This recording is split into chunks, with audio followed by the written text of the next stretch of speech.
Bien, ben écoutez, je commence tout de suite par une réflexion sur les proximités.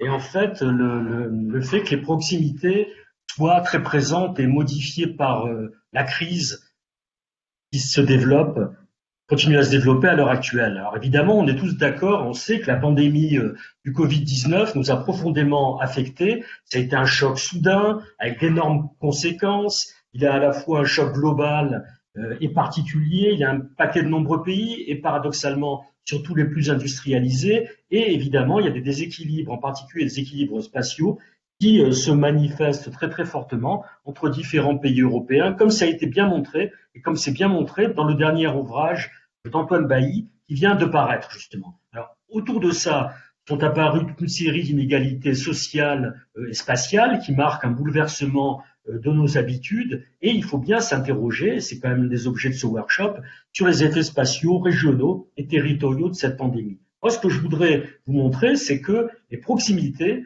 jouent un rôle tout à fait essentiel au cœur de ce drame et dans ses mécanismes les plus intimes. Et ceci de deux manières. D'un côté, parce que le Covid change les proximités, elles deviennent plus dangereuses, davantage distantes, etc.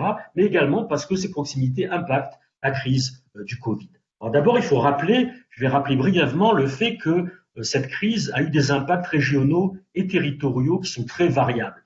Un premier impact très spectaculaire, même s'il a été temporaire et puis il peut être très variable dans le temps, c'est la réapparition brutale des frontières nationales. Un autre élément, c'est l'impact différencié de la pandémie. Que l'on regarde les différents pays, par exemple en Europe, ou qu'on regarde les différentes régions de la France, on s'aperçoit que cet impact il est toujours extrêmement différencié et qui va se définir de manière très variable selon les territoires. On peut se demander, si on s'est demandé au début, si le Covid, ce n'était pas une maladie très urbaine, parce qu'elle a surtout touché les villes, et c'est les métropoles, les grandes villes, qui ont été surtout affectées dans un premier temps. Pourquoi? Parce qu'elles étaient liées aux grandes routes nationales. Et après, ça s'est diffusé au-delà. Si on regarde, par exemple, sur un certain nombre de grandes villes du monde, les excès de décès pendant la première vague sont particulièrement frappants. On ne retrouve pas du tout cet aspect-là dans les zones les plus rurales en ce qui concerne la première vague. Évidemment, cette situation et ce rôle des villes, ils ont très vite changé parce que on s'est demandé si elle n'allait pas avoir une immigration urbain-rurale et en particulier, on a vu quand même dans la première vague, particulièrement en France, un exode rural, des gens qui quittaient les villes pour aller vers les zones rurales. Et quelque part, aujourd'hui, c'est peut-être une revanche du périurbain qui a été tant critiqué depuis très longtemps, peut-être qu'aujourd'hui, il retrouve un intérêt parce que ce sont des zones davantage sûres, qui sont moins encombrées et qui permettent un accès à la nature. C'est ce que montrent, par exemple, les dernières statistiques sur les prix des logements dans les périphéries des villes. Évidemment, l'impact a été majeur de cette Covid sur les activités de transport et touristique, les transporteurs, les avionneurs, les constructeurs de bateaux, etc. Et aussi en ce qui concerne l'impact des activités de transport et touristique dans les différentes régions, avec une diminution du produit intérieur brut des pays ou des régions qui sont concernés avant toute chose par l'activité touristique. Autre élément très frappant, c'est le retour, le développement des produits locaux. Les consommateurs, et surtout les consommateurs urbains, sont tournés pendant cette vague, ces vagues de confinement, selon les pays, vers des produits davantage locaux ou de l'agriculture de proximité. Mais cette question, ça pose évidemment le fait de savoir est-ce que ça concerne seulement les plus riches ou comment on fait pour nourrir les villes. C'est encore une autre question qui se pose derrière. Le fait est qu'on a des inégalités spatiales multiples face à ce virus sont dues au fait qu'il y a des particularités géographiques, des groupes de nations ou de régions avec un fort niveau d'échange, des connexions plus ou moins fortes entre les zones infectées pour la diffusion, des pays qui prennent des très fortes mesures d'isolement, voire qui ferment leurs frontières, comme l'Australie et la Nouvelle-Zélande, des confinements souples ou autoritaires, comme en Chine, une organisation de la traçabilité plus ou moins faite, des capacités organisationnelles plus ou moins importantes des États, une question très d'actualité en France avec le vaccin, et puis des différences en termes de densité, selon qu'on trouve des agglomérations urbaines ou des zones moins densément peuplées. Donc au total, des inégalités sociales et spatiales très importantes selon le fait qu'on vit à la campagne, en ville, dans un appartement une maison avec un grand nombre de mètres carrés, des conditions sanitaires, un accès à des espaces naturels, la possibilité de disponibilité de jardins ou autres, et une ségrégation socio-spatiale très forte dans le cadre de l'emploi, puisqu'on voit apparaître une séparation entre d'un côté des télétravailleurs qui peuvent travailler de chez eux et des premiers de corvée qui, eux, doivent se déplacer, commuter pour rejoindre leur poste. Et évidemment, avant toute chose, et aussi, c'est une question de bien-être et de santé mentale qui se pose de manière générale avec cet isolement, cette distance sociale et cette perte de contact. Donc, tous ces éléments posent la question des proximités et des proximités qui se trouvent à l'œuvre dans cette pandémie du Covid-19. En fait, ce que je voudrais vous montrer, c'est que différentes catégories de proximités sont combinées, que les proximités se trouvent au cœur de ces processus et également que leur nature profonde est modifiée par la pandémie. Premier exemple, celui de la proximité géographique. Généralement, la proximité géographique est recherchée parce qu'elle est associée aux besoins de contact, aux besoins d'interaction, et on définit très fortement le besoin de proximité géographique dans les villes, en disant que les gens se regroupent dans les villes parce qu'ils recherchent la proximité géographique et d'autres types de proximité. Et également, c'est vrai au niveau industriel, dans la constitution des clusters d'innovation ou des clusters industriels. Mais aujourd'hui, le rôle de la proximité géographique ou la perception de ce rôle de la proximité géographique se renverse.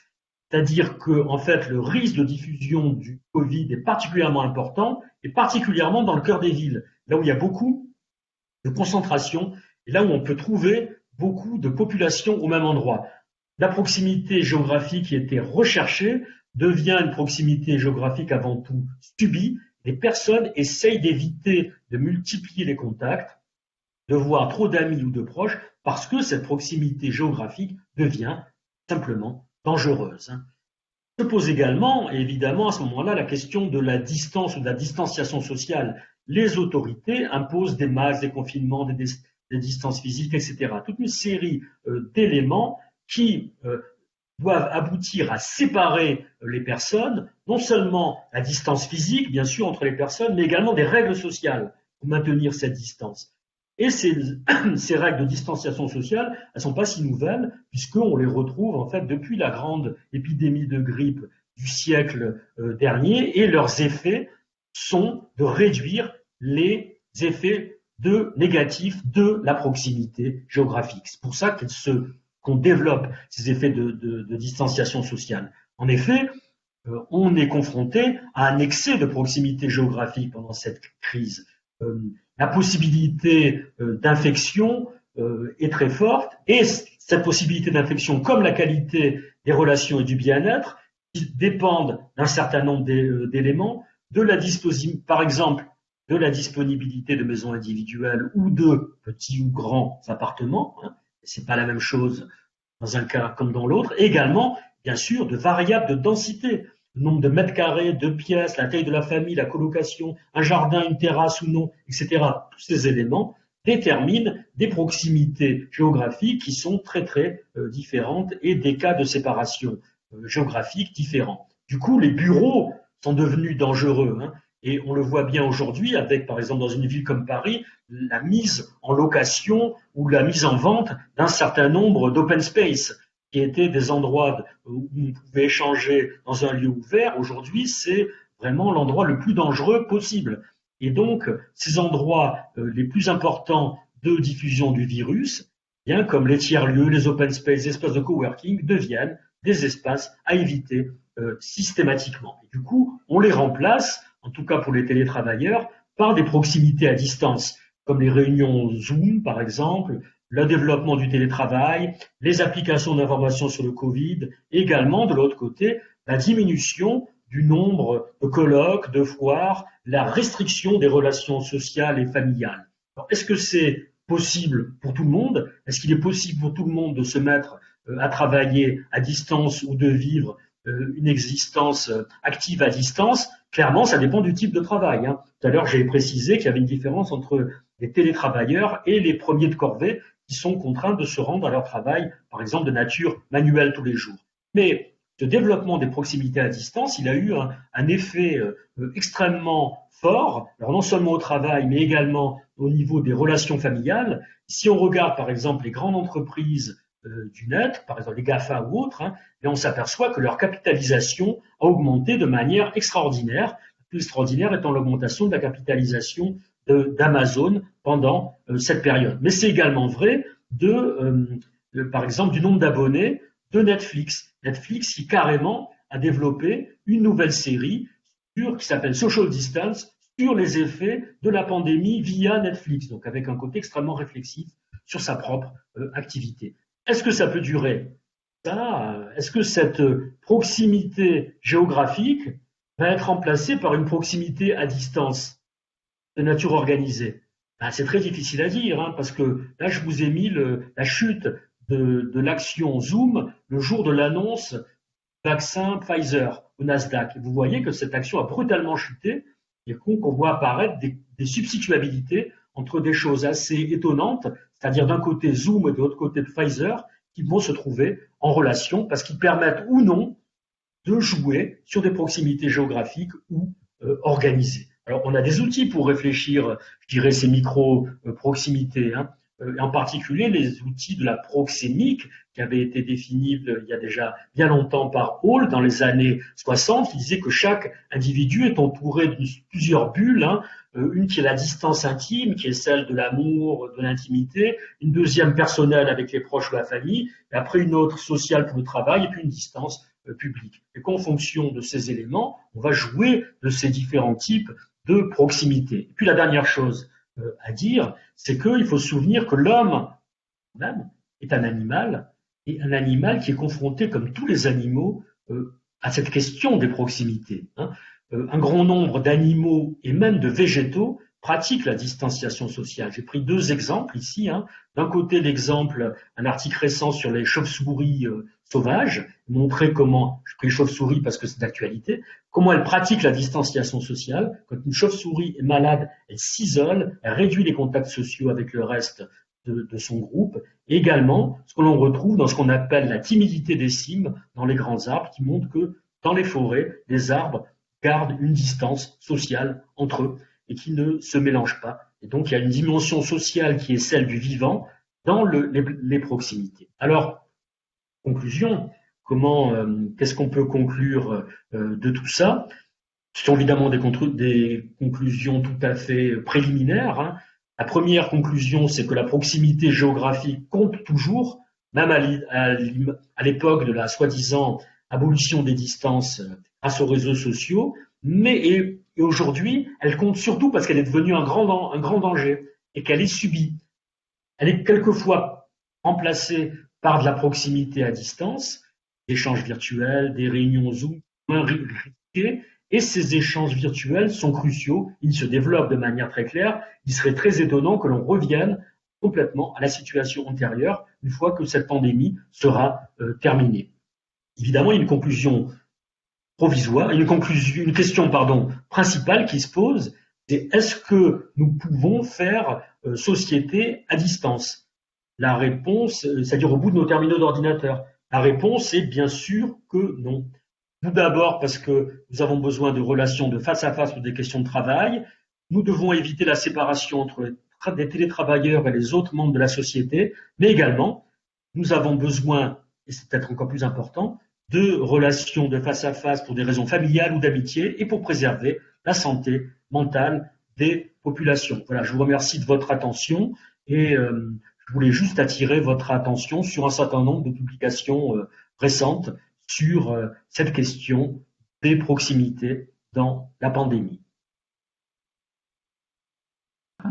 Je vais vous lire une des premières questions qu'on va poser. Donc, c'est Sylvain Rotillon qui nous dit il y a un effet d'indicateur, au moins en France, quand on compte les morts à l'hôpital localisés en ville. La répartition des décès est-elle ensuite relocalisée vers les lieux de vie et non sur les lieux de décès? Donc, est-ce que tu as une idée pour pouvoir répondre à cette question qui est très précise? Non, j'ai pas d'idée malheureusement, Sylvain. C'est une très très bonne question.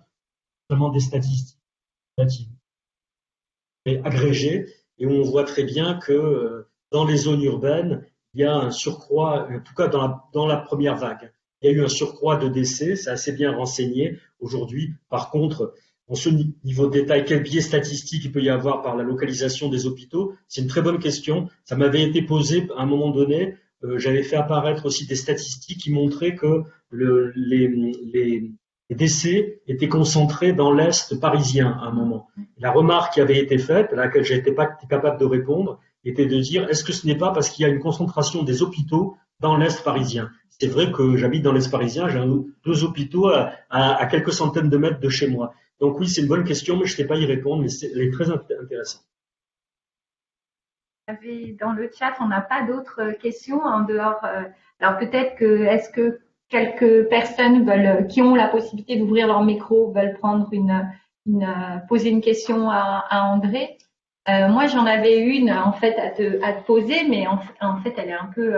C'est une question que je me pose à moi-même, et peut-être qu'on sera amené à essayer d'y répondre tous les deux. C'est est-ce que toi, tu vois finalement émerger de nouvelles formes de proximité, au moins une autre forme de proximité, parce que tu parles de proximité à distance, et donc c'est vrai que c'est peut-être un point d'achoppement entre nous, puisque moi je parle de proximité depuis presque un peu plus même, on va dire, presque 15 ans. De proximité virtuelle. On avait quand même réussi à mettre ce terme dans le dernier article qu'on a pu écrire ensemble. Et donc, du coup, je me suis demandé si, voilà, est-ce qu'il n'y a pas un travail à faire sur cette question, parce que parler de proximité à distance, comment on peut la qualifier et en quoi elle peut se spécifier par rapport à la proximité virtuelle, par exemple. Donc, voilà, est-ce que ça va te faire modifier finalement ou avancer dans l'élaboration de ton schéma théorique sur les proximités? Moi, je ne vais peut-être pas rentrer dans le détail de la discussion théorique, là, qui est un peu une discussion spécialiste, mais ce que je voudrais dire, c'est qu'il est clair qu'il y a un développement, de ce type de proximité, appelons-la virtuelle ou à distance, peu importe. Et ça, c'est extrêmement notable. Et en fait, ça ne fait que rendre plus intéressant l'analyse en termes de proximité. C'est-à-dire, au milieu des années 2000, on a développé l'idée qu'il y avait deux éléments par rapport à la théorie initiale de la proximité, 2 éléments qui s'introduisaient en plus. Un qui était que la proximité géographique pouvait être recherchée ou subie, et le deuxième qu'il pouvait y avoir des proximités géographiques temporaires. Ces éléments, le deuxième a été très mobilisé dans la littérature anglo-saxon, sur Temporary Geographical Proximity. L'autre n'a pas été énormément mobilisé. Aujourd'hui, avec la pandémie qui se développe, on voit bien que ce sont des éléments extrêmement importants, parce que le fait de réfléchir les proximités seulement comme quelque chose, comment des gens qui sont au même endroit sont-ils proches, ce n'est plus suffisant dans notre époque. Donc on l'avait perçu à l'époque, mais on était trop centré sur les questions de clusters, dans les analyses de proximité, tout ça, ou même des villes, tout le monde est au même endroit, donc on regarde comment ils font. Aujourd'hui, on voit que à la fois les communications par les moyens de transport ou les télécommunications impactent de plus en plus nos existences. Et donc, là, on voit apparaître toute la richesse des proximités par rapport à ces questions-là. Il ne faut pas oublier que pour que quelque chose marche, je dirais, qu'une proximité ait du succès, il faut toujours qu'elle combine une dimension géographique et une dimension organisée. Je rappelle, il ne suffit pas d'être à côté au niveau géographique pour que ça marche, ou il ne suffit pas d'être au bout d'un terminal d'ordinateur pour que ça marche aussi. Il faut qu'il y ait une combinaison des 2 proximités. Merci beaucoup. Alors, il y a André Joyal qui nous fait un commentaire. Ce qu'a dégagé André vaut à ce que l'on observe de mon côté de l'Atlantique, même observation, même préoccupation. Donc, ta présentation semble pertinente aussi de l'autre côté de l'Atlantique. Voilà. Est-ce qu'il y a une autre... Ça ne t'étonne pas, d'accord, il est satisfait. André, ça c'est bien toi. Du coup, on a alors dans Q et A, on a 2 qui ont posé une question. Il y a Ronaï ou Ronin, je ne sais pas trop comment on prononce votre prénom. Voilà. Le second confinement corrige un peu les hypothèses liées à la densité urbaine. Non, c'est pas qu'il les corrige, mais c'est qu'il indique la variable de la diffusion. C'est-à-dire que dans un premier temps, c'est vrai que j'étais un peu vite sur mes premières diapos, mais bon, en temps, hein. Dans un premier temps, ce sont surtout les zones urbaines les plus denses qui ont été impactées parce qu'elles étaient en liaison des communications. Et donc le virus a commencé à se diffuser au niveau global. Il a touché avant tout les grandes agglomérations. Puis maintenant, on est dans une deuxième phase de diffusion, qui est une diffusion plus par tache d'huile, un petit peu comme tous les phénomènes de diffusion, hein, qui ont été très bien expliqués, par exemple, diffusion d'innovation, et surtout la diffusion des virus, hein. C'est celle-là qui est à la base de toutes les diffusions épidémiologiques, c'est peut-être pas Antoine Bailly qui dira le contraire. Et à partir de là, maintenant, on a une diffusion qui se fait par tache d'huile et qui va vers les zones moins denses et vers les zones rurales, jusqu'au moment, in fine, où tout le monde aura été contaminé après un temps peut-être très très très long. Mais donc, c'est absolument logique que ça se passe de cette manière-là. On a une question d'Alexandre Bougreau qui nous dit cet exode urbain pourrait-il être une amorce au développement de la néo-ruralité? Qu'en penses-tu? Bon, moi je pense que cet exode urbain, il a été très très temporaire. Donc, les gens effectivement les plus fortunés d'abord bougent vers certaines zones rurales où ils ont des maisons de seconde main ou alors où ils louent des appartements ou des maisons, mais ils reviennent très vite en ville. Donc, il n'y a pas vraiment de raison que les gens aillent dans les zones rurales. Ça ne se fera que le jour où il y aura des infrastructures suffisantes dans les zones rurales et des aménités commerciales et autres suffisantes. En revanche, il pourrait tout à fait bénéficier aux zones périurbaines pour deux raisons. Une première raison est que les zones périurbaines, finalement, sont en contact avec la ville. Elles ne sont pas si loin que ça et elles offrent beaucoup d'aménités, à la fois par rapport à la ville et à la fois par rapport à la nature. Et puis également, la diminution du nombre de jours travaillés en site chaque semaine favorise les zones périurbaines. C'est-à-dire, si vous êtes dans un système où vous n'allez plus que 2 ou 3 jours par semaine à votre travail, il devient insupportable d'avoir de longues commutations. Donc, c'est plutôt le périurbain qui devrait en profiter. Et c'est un peu ce qu'on voit avec les chiffres maintenant. Feriel qui était sur la même longueur d'onde, donc je pense que tu as répondu aussi à sa question. Autre question peut-être qui nous ramène à l'espace rural, donc je trouve assez intéressante, de Améziane. Bonjour. Alors, pensez-vous qu'il y aura émergence au futur d'une proximité organisée au sein des milieux ruraux, souvent caractérisés par une proximité géographique? Alors, les espaces ruraux, ils se caractérisent par une faible proximité géographique, hein. C'est-à-dire qu'elle est distendue. Il y a moins de proximité géographique que dans une zone urbaine parce qu'il y a moins de densité, tout simplement, bien sûr. Les distances sont plus grandes. Par contre, est-ce que il y a déjà des fortes proximités organisées dans les rurales, puisqu'il y a beaucoup de solidarité, d'actions communes, d'entraide, etc. Mais elles ne sont pas suffisantes pour être attractives. Ces zones rurales deviennent attractives en termes d'emploi de nos jours, avec la diminution du volume d'activité agricole ou de ce que représente l'activité agricole. En France, moins de 2% de l'activité au niveau national, hein. Donc, par exemple. Donc, pour que ces zones rurales redeviennent attractives, il faudrait qu'elles aient un certain nombre d'avantages. Donc, d'abord, qu'elles soient reliées très, très fortement en termes de connectivité, c'est-à-dire de communication. On ait de la fibre partout, de la 5G, etc. Et deuxièmement, qu'il y ait un accès à des aménités culturelles et collectives, c'est-à-dire des piscines, des bars, des écoles, des choses comme ça. Un peu tout ce qui est en train de disparaître des zones rurales en France, en réalité. On va prendre la dernière question. On aurait, donc c'est Ronin. Il nous dit remise en cause de la surdensification en ville, notamment à Paris. C'est Simon en fait. Oui, peut-être. Ça je sais pas là, j'ai pas amené ma boule de cristal cet après-midi, mais c'est pas impossible effectivement, parce que il est possible que si cette pandémie ou si d'autres pandémies se répandent, il est possible que l'on finisse par considérer que, in fine, il est quand même dangereux de vivre dans des espaces extrêmement denses. Il vaut mieux s'en écarter un peu. Et donc là, oui, ça pourrait être le succès dans un premier temps du périurbain, et après peut-être plus tard des opérations de dédensification dans certaines villes avec des parcs plus importants, des accès au vert, etc., qui ont commencé quelque part. Hein. Mais par exemple, il n'y a qu'à voir le succès des déplacements en vélo à Paris. C'est pas seulement une question de mobilité douce, c'est aussi le fait qu'on a des vélos et non pas des voitures, et donc c'est moins dense, etc. Donc à voir, possible.